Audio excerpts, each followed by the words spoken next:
할렐루야와 또 아멘으로 우리 하나님께 영광 돌렸으면 좋겠습니다. 할렐루야. 우리 주위 분들과도 명절 인사를 좀 나눠볼까요? 복된 추석 되세요. 네, 즐거운 추석 되세요. 네, 요즘은 이런 인사도 줄여서 말하더라고요. 그래서 질추요 그러더라고요. 또 행추요 그러더라고요. 행추는 뭡니까? 행복한 추석 되세요. 그럼 또 인사해 보죠. 질추, 행추. 너무 경박했나요? 네. 그런데 요즘 명절 문화도 많이 달라진 것 같습니다. 금요일 새벽에 교회로 가는 중이었는데요. 버스 정류장에 벌써부터 사람들이 많은 거예요. 시간을 보니까 5시 15분쯤 됐습니다. 와, 이렇게 부지런한 사람이 많구나 하면서 자극을 받고 지나가려는데 보니까 저마다 커다란 여행용 캐리어를 가지고 있는 거예요. 생각해 보니까 연휴에 맞춰서 해외 여행을 가는 거더라고요. 뉴스에서 본 기억이 납니다. 비행기 좌석이 없다죠. 매진이랍니다. 명절쯤 되면 공항이 가득 하다는 거예요. 명절이 이제 휴일로, 쉬는 날로 그렇게 인식이 되고 있는 겁니다. 실제로도 한 설문조사에서는 명절이 싫은 이유를 순위 매긴 것도 보았습니다. 모이는 게 귀찮고 준비하는 일도 고되고 불필요한 말들로 인해서 부담이 되고 또 명절을 보내고 나면 더 지친다는 거예요. 단순하게 표현해서 나에게 득보다 실이 더 많다라고 여기는 겁니다. 그런데 명절의 본래 의미는 그렇지가 않지요. 아무리 문화가 달라졌다고 해도 내가 불편하다고 해도 본연의 소중한 가치는 지켜져야 하는 거거든요. 추석은 한 해 농사를 통해 수확을 거두는 시기입니다. 예로부터 풍요로움을 상징하는 명절이었고요. 가족과 이웃이 함께 모여 교제하며 기쁨과 하나됨을 누리는 시간이었습니다. 요즘은 어떤지 모르겠습니다만 제가 어렸을 적에는 추석날 TV에서 꼭 씨름을 방영해 줬습니다. 근데 이거 진짜 싫었어요. 아니, 재미난 거 엄청 많이 하는 날인데 어른들이 꼭 씨름을 보시는 거죠. 씨름 아니면 노래자랑 이런 거요. 그런데 나중에 알게 됐습니다. 우리 조상들의 추석 놀이가 그랬더라고요. 강강술래는 잘 아실 거고요. 씨름뿐만 아니라 고사리 꺾기, 덕성몰이, 기와 밟기, 가마싸움, 원놀이, 소싸움, 줄다리기 등등 이 밖에도 많은 놀이가 있었습니다. 그랬더라고요. 추석은 온 가족이 모여서 음식을 나눌 뿐만 아니라 즐겁게 놀이도 했고요. 덕담도 주고받으면서 우리의 가족됨과 하나됨을 잊지 않으려고 했던 겁니다. 본연의 가치와 의미를 알게 되니까 명절이 전과는 좀 다르게 느껴졌습니다. 아는 만큼 보인다던데 정말 그런 것 같습니다. 아는 만큼 보이고 보이는 만큼 누릴 수 있는 것 같아요. 사랑하는 여러분, 이번 명절에 맛있는 거 드시고 즐겁게 놀이도 하시고 더 나아가 주 안에서 가족됨과 하나됨을 누리실 수 있길 바랍니다. 가족됨, 하나됨, 이것은요 우리 하나님의 뜻이기도 하거든요. 많은 사람들이 나다움, 나를 생각하지만 실제로는 나가 아니라 우리라는 걸 잘 모르는 것 같습니다. 나는 우리가 있기에 가능한 거거든요. 생각해 보세요. 아무도 없는 세상에서 나라는 말이 의미가 있을까요? 응애하고 태어난 아기는 가족의 품에서 자라납니다. 성인이 되어서도 완전히 홀로 살아가는 사람이 어디 있나요? 어디를 가든 만남이 있고 무엇을 하든 관계가 형성되고 삶의 동반자를 만나서 새 생명이 잉태되는 모든 과정이 나가 아닌 우리로 부르셨음을 보여주는 것 아닐까요? 또 생각해 보면 하나님께서도요, 자기 자신을 통해서 우리를 드러내십니다. 하나님께서는 스스로가 삼위로 계시기로 작정을 하셨거든요. 성부와 성자와 성령으로 세 위격이 한 분 하나님으로 계시도록 작정을 하셨다는 겁니다. 혼자 다 하실 수 있죠. 충분히요. 그런데도 어찌 보면 번거롭고 불필요해 보이는 일을 하신 건 우리를 향한 메시지이기도 한 겁니다. 한 분 하나님께서 우리로 계시기로 작정하셨기에, 셋이 하나가 되기로 작정하셨기에 우리 됨과 하나됨은요, 하나님의 뜻임이 분명해지는 겁니다. 에베소서에 기록된 말씀에도요, 성령이 하나 되게 하신 것을 힘써 지키라 하셨고요, 2장 22절에서는 너희도 성령 안에서 하나님이 거하실 처소가 되기 위하여 예수 안에서 함께 지어져 가느니라 하셨습니다. 그렇다면 고민해 보아야 합니다. 우리는 어떻게 지어져 가야 하겠습니까? 우리가 우리 된 목적이 있지 않을까요?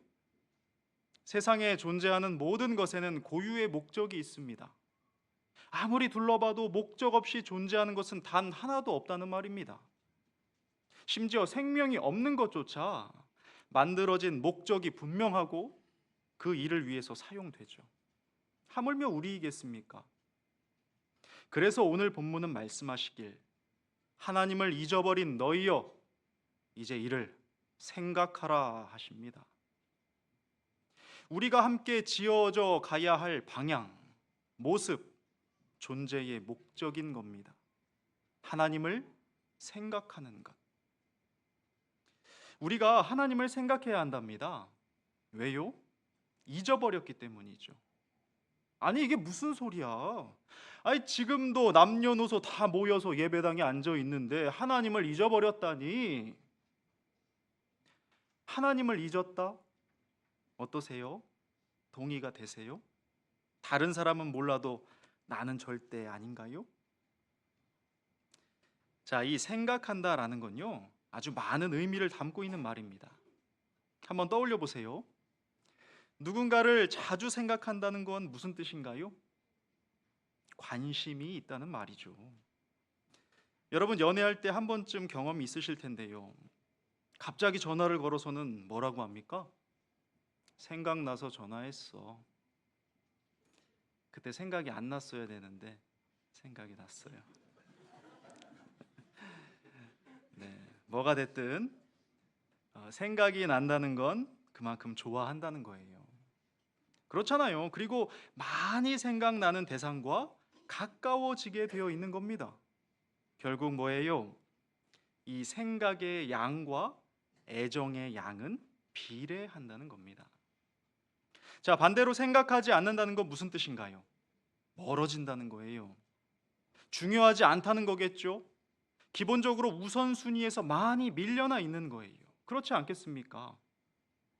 그리고 우선순위에서 밀려나 있다는 건요, 나에게 내 삶에 영향을 끼치지 못한다는 말과 같은 겁니다.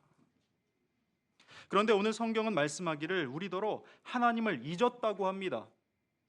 너희가 하나님을 생각하지 않고 하나님이 중요하지 않고 순위에서 밀려나 있고 그래서 하나님이 너희의 삶에 영향을 끼치지 못한다는 말씀인 겁니다.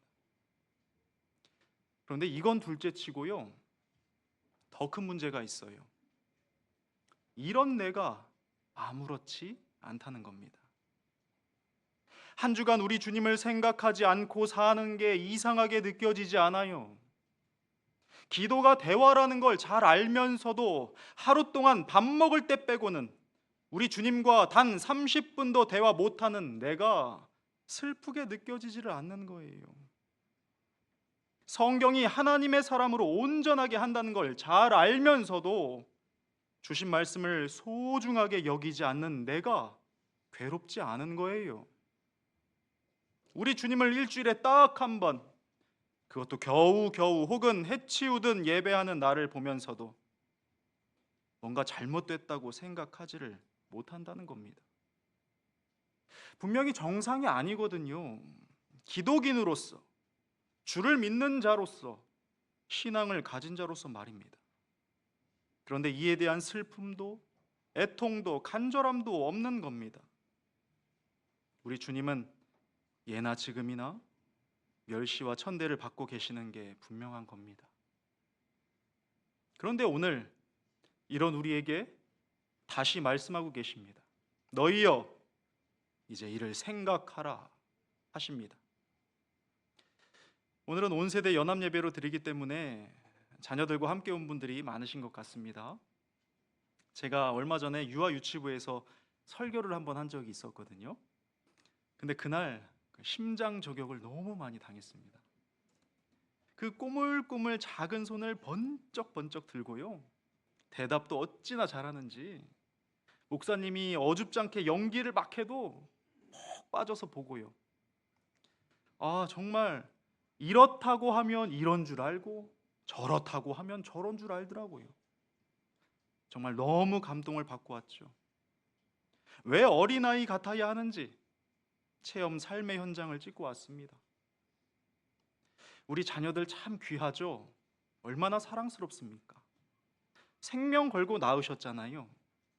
또 내 삶, 내 젊음을 양분 삼아서 키우셨잖아요.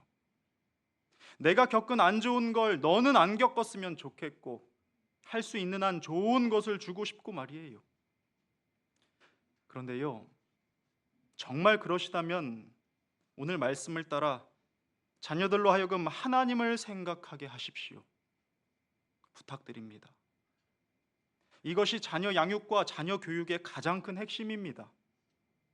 여러분이 자녀의 성공을 위해 쏟는 것 중에 10분의 1만이라도 하나님을 생각하게 하는 일에 부으십시오. 하나님께서 주신 자녀를 하나님 품에서 자라도록 하십시오. 여러분 잘 아실 겁니다. 요즘 크리스천 아이들이 고학년으로 올라갈수록 교회를 떠납니다. 초등학교까지는요, 그래도 부모를 따라서 약 78% 정도가 교회에 나온다고 합니다. 그런데 학년이 올라갈수록 출석률이 뚝뚝 떨어지는 거예요. 실제로 대학교 합격 통지서는요, 교회의 이별을 고하는 이별 통지서라고도 합니다. 78%였던 아이들이요, 대학에 가면 20%대까지 떨어집니다. 왜 그럴까 하고 찾아보니 많은 이유들이 있어요. 들어보면 이유인지 핑계인지 모르겠는데요, 그 중에서 너무나 분명한 이유를 발견했습니다. 목회 데이터 연구소에 따르면 기독 청소년 절반이 하루에 5분도 신앙 활동을 하지 않는 것으로 조사됐습니다. 아마도 조사 인원이 늘어나면 이 퍼센트는 더 올라갈 거라고 확신합니다. 신앙 활동이라 해봤자 성경과 기도, 묵상과 예배 정도 아닙니까? 그런데 교회 다니는 아이들 절반이요, 하루에 단 5분도 신앙과 관련된 활동을 안 한다는 거예요.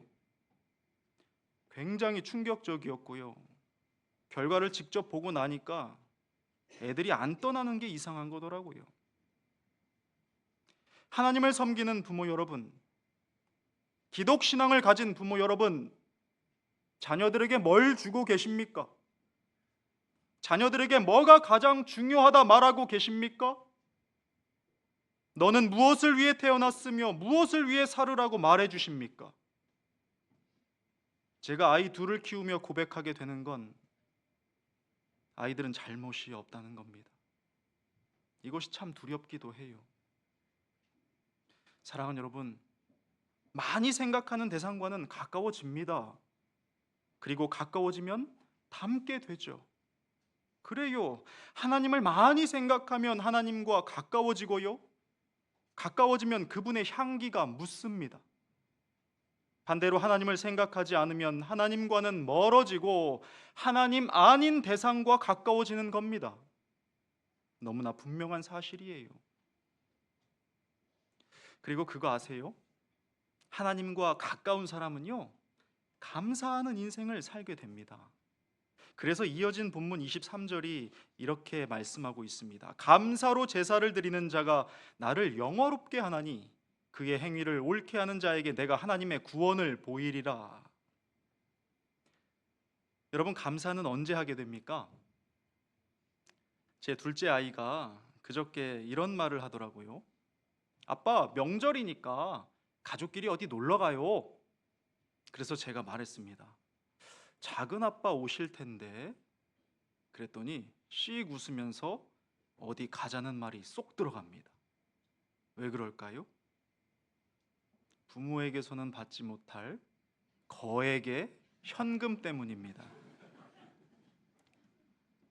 저도 어린 시절에 명절을 기다린 가장 큰 이유였기 때문에 그냥 웃음만 나더라고요. 작은 아빠가 예쁜 봉투를 쫙 건네면요, 아주 처음 봐요. 세상 예의 바른 아이가 되어서 감사합니다 하죠. 감사는요, 아무 때나 할 수 있는 게 아닙니다. 강요할 수 있는 것도 아니에요. 감사는 은혜를 알 때 자연스럽게 나타나는 반응이거든요. 그래서 감사를 많이 하는 사람은 은혜를 많이 깨달은 사람인 겁니다. 여러분, 은혜는요, 지금 이 자리에 모인 우리 모두가 이미 받았습니다. 지금 내 삶을 돌아보며 은혜 아니었다고 말할 사람이 어디 있을까요? 찬양의 가사처럼 내가 이 땅에 태어나 어린아이 시절과 지금까지 숨을 쉬며 누리며 살아가는 모든 것은 당연한 것 아니라 하나님의 은혜인 것입니다. 그런데요, 모두가 이미 받았지만 이것을 깨닫는 사람만이 감사를 한다는 거예요. 드라마 같은 데 보면 자녀가 부모에게 대들면서 이런 대사 하거든요. 엄마가 나한테 해준 게 뭔데? 아빠가 나한테 뭘 해줬는데? 지 맘대로 좀 안 된다고 가슴에 못질하는 이런 말을 하는 거죠. 여기 모인 자녀 여러분들은 그러지 마세요. 엄마는요, 자신의 목숨을 걸고 여러분을 낳았습니다. 아빠는요, 자신의 청춘을 걸음 삼아서 여러분을 돌보았습니다. 여러분의 삶을 영화라고 한다면 부모의 손길이 없었던 장면은 단 하나도 없어요. 그래요, 부모님도 부모가 처음이니까 실수도 하고 힘들어도 하고 부족한 부분도 있어요. 하지만요, 정말 아무 조건 없이 나를 사랑해줄 유일한 사람은 부모입니다. 저희 집에는 여자가 3분 계세요. 그리고 저는 이 3여자의 사랑을 받고 있습니다. 어머니, 아내, 딸. 그런데요, 딸의 사랑도 아내의 사랑도 어머니의 사랑을 넘지 못하더라고요. 그래서 흉내도 못 낼 그 사랑에 언제나 송구한 마음과 감사한 마음을 가지고 있습니다. 그렇습니다. 은혜를 깨달으면 감사는 절로 나오게 되는 겁니다. 그런데 한 가지 기억하세요. 그 대상과 가까우면 가까울수록, 그 대상을 알아가면 알아갈수록 은혜에 대한 깨달음은 커지는 겁니다. 하나님을 생각하면 하나님과 가까워지고, 하나님과 가까워지면 하나님을 알게 되고, 하나님을 알게 되면요, 하나님의 마음이 보입니다. 그리고 하나님의 마음을 보게 되면 평언할 수 없는 은혜와 사랑에 감격할 수밖에 없는 거죠. 사랑하는 여러분, 은혜가 너무 크면요, 불평이 자리할 곳이 없습니다. 은혜가 너무 크면요, 두려움도 자리할 곳이 없습니다. 내 삶의 은혜가 가장 크면 감사 말고는 할 것이 없는 거예요. 그러니 받은 은혜를 깨닫는 삶 되시길 축복합니다. 하나님의 큰 은혜와 사랑이 거대한 파도처럼 내게 밀려와서 감사 외에 모든 근심, 염려, 두려움, 외로움과 불신들이 다 쓸려 나가기를 축복합니다. 그리고요, 우리가 감사하면 하나님께서 영광을 받으세요. 우리의 감사가요, 하나님을 영화롭게 한다는 겁니다. 쉽게 한번 생각해 보세요. 자녀가 하나 있습니다. 그런데 얘가요, 어딜 가든 누구를 만나든 언제나 부모에게 받은 은혜를 말하는 겁니다. 그리곤 나는 우리 부모님이 정말 좋아요. 나는 정말 우리 부모님께 감사해요. 라고 한다면 사람들이 그 부모를 어떤 사람으로 생각하겠습니까? 훌륭하고 멋진 사람, 믿을 만한 사람, 흔치 않은 사람, 한 번쯤은 만나보고 싶은 사람 아닐까요? 그렇습니다. 여러분 잊지 마세요. 만약에 내가 부정적인 말, 불평하는 말, 근심하는 말, 의심하는 말들을 하고 있다면요, 내가 믿고 섬기는 하나님을 그런 분으로 말하고 다니는 것과 똑같은 겁니다. 그러나 늘 긍정과 기쁨과 감사의 말을 넘치도록 고백한다면 우리 하나님이 이런 분이라고 모든 일을 앞에서 영화롭게 하는 것임을 잊지 마세요. 이제 명절을 맞아 가족과 친지와 이웃을 만나게 되실 겁니다. 판교소망교회 형제 자매 여러분, 나의 모습을 통해 우리 주님이 어떤 분인지 보여주시길 바랍니다. 그리고요, 이것은 부담감이 아니라 나에게도 영광스러운 일임을 기억하시기 바랍니다. 말씀을 정리합니다. 먼저는 가족됨과 하나됨을 말씀드렸습니다. 이것은 스스로 삼위로 계신 하나님의 뜻이라고 말입니다.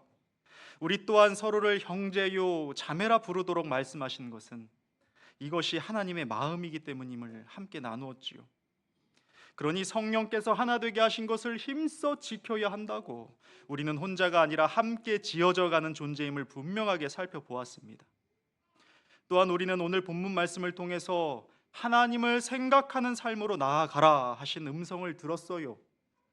하나님을 생각하는 삶이란 무엇이었습니까? 하나님이 소중한 삶, 하나님이 중요한 삶, 하나님을 우선 삼는 삶이었어요. 많이 생각하면 가까워지고 가까워지면 닮으며 닮을 때에야 비로소 향기가 난다고 말입니다. 그리고 우리의 자녀들 또한 이렇게 양육하고 교육해야 함도 나누었죠. 자녀들로 하나님을 생각하게 하십시오. 자녀를 사랑한다면 이것에 온 힘을 쏟으셔야 합니다. 자녀를 주신 분도 하나님이요, 자녀에게 가장 선한 길이 뭔지를 아는 분도 하나님이요, 자녀를 책임지는 분도 하나님이십니다. 자녀를 향한 나의 권리도 겸손히 올려드려서 주께서 일하시도록 하십시오. 아무리 생각해도 그게 더 낫지 않을까요? 나아가 하나님과 가까워진 사람은요, 받은 사랑과 은혜를 크게 깨닫는다고 말씀드렸습니다. 그리고 깨달은 크기만큼 감사를 할 수가 있었죠. 그래서 감사가 거대한 해일처럼 내 삶을 덮으면 불평이 자리할 수가 없고 근심도 두려움도 싹틀 수가 없었습니다.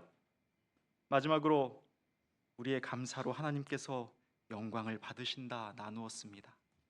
우리의 표현과 반응과 태도는 내가 섬기는 하나님이 어떤 분인지를 보여주기 때문이죠. 사람들 앞에선 내 입술의 고백이 우리 주 하나님을 보여주는 거울이 되는 것입니다. 사랑하는 형제 자매 여러분, 이제 돌아가 보여주십시오. 빛나고 담대하게 감사로 제사를 드리는 성도가 되어 주님의 큰 기쁨이 되시길 축복합니다.